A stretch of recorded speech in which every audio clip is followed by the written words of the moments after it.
लोकसभा की चुनावी जंग में अजब गजब की सियासी टक्कर देखने को मिल रही है। कहीं रिश्तेदार आमने सामने हैं तो कहीं चाचा भतीजे। लेकिन बिहार की एक ऐसी भी सीट है जहां एक सरकार के दो मंत्रियों की संतानें एक दूसरे के खिलाफ चुनावी दंगल में कूद पड़े हैं। बता दें कि समस्तीपुर की लोकसभा सीट से चिराग पासवान ने सीएम नीतीश कुमार के बेहद खास और मंत्री अशोक चौधरी की बेटी शांभवी चौधरी को एलजेपीआर का टिकट दिया है। तो वहीं इंडिया गठबंधन की तरफ से कांग्रेस ने बिहार के जनसंपर्क मंत्री महेश्वर हजारी के बेटे सन्नी हजारी को चुनावी मैदान में उतारा है। यानी नीतीश के मंत्री की बेटी और मंत्री के बेटे के बीच सियासी मुकाबले ने समस्तीपुर सीट को हॉट सीट बना दिया है। जाहिर है कि दोनों उम्मीदवारों के मैदान में उतरने से जेडीयू में हलचल काफी तेज है। हालांकि कांग्रेस के लिए समस्तीपुर का राजनीतिक इतिहास काफी मुफीद नहीं दिख रहा है, क्योंकि जिस कांग्रेस का समस्तीपुर कभी गढ़ रहा था, उस सीट पर आपातकाल के बाद कांग्रेस सिर्फ एक बार ही जीत पाई है। आपातकाल के बाद जनता लहर ने कांग्रेस को किनारे करते हुए 1977 में पहली बार गैर कांग्रेसी और जनता पार्टी के कर्पूरी ठाकुर समस्तीपुर से सांसद चुने गए, जिन्हें हाल ही में मोदी सरकार ने भारत रत्न से सम्मानित भी किया है। हालांकि कर्पूरी ठाकुर के निधन के बाद 1978 में उपचुनाव हुए, जहां एक बार फिर जनता पार्टी के ही अजीत कुमार मेहता सांसद बने।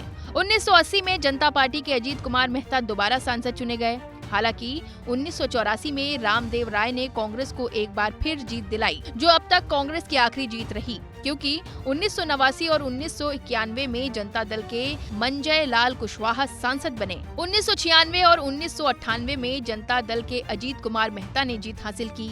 1999 में जेडीयू के संजय लाल की जीत हुई और 2004 में आरजेडी के अशोक कुमार मेहता ने जीत हासिल की। 2008 में परसीमन के बाद अनुसूचित जाति के लिए ये सीट आरक्षित हो गई, जिसके बाद 2009 में जेडीयू के महेश्वर हजारी सांसद चुने गए।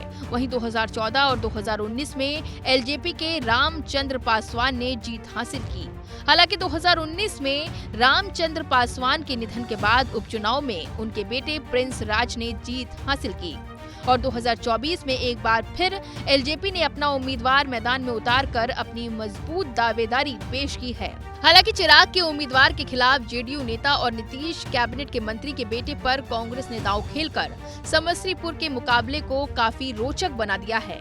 ऐसे में यहाँ का जातीय समीकरण काफी अहम रहने वाला है।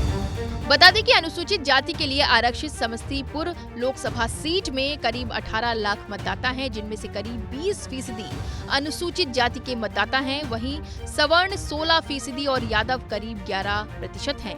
करीब 13% के साथ मुस्लिम मतदाता भी वोटिंग में निर्णायक भूमिका अदा करते हैं। ऐसे में एक और जहां एलजेपी और कांग्रेस के बीच तो जोरदार मुकाबला है ही, दूसरी ओर नीतीश की पार्टी जेडीयू के लिए भी काफी बड़ी चुनौती है, क्योंकि दोनों उम्मीदवार के पिता उनकी सरकार में मंत्री हैं। ऐसे में जेडीयू का वोट बैंक किस ओर खिसकता है, ये भी काफी दिलचस्प रहने वाला है। आपको क्या लगता है कि समस्तीपुर में दो मंत्रियों की संतानों की इस लड़ाई में किसकी जीत होगी? ये हमें जरूर बताएं और लोकसभा चुनाव से जुड़ी तमाम खबरों के लिए आप बने रहें एबीपी लाइव पर।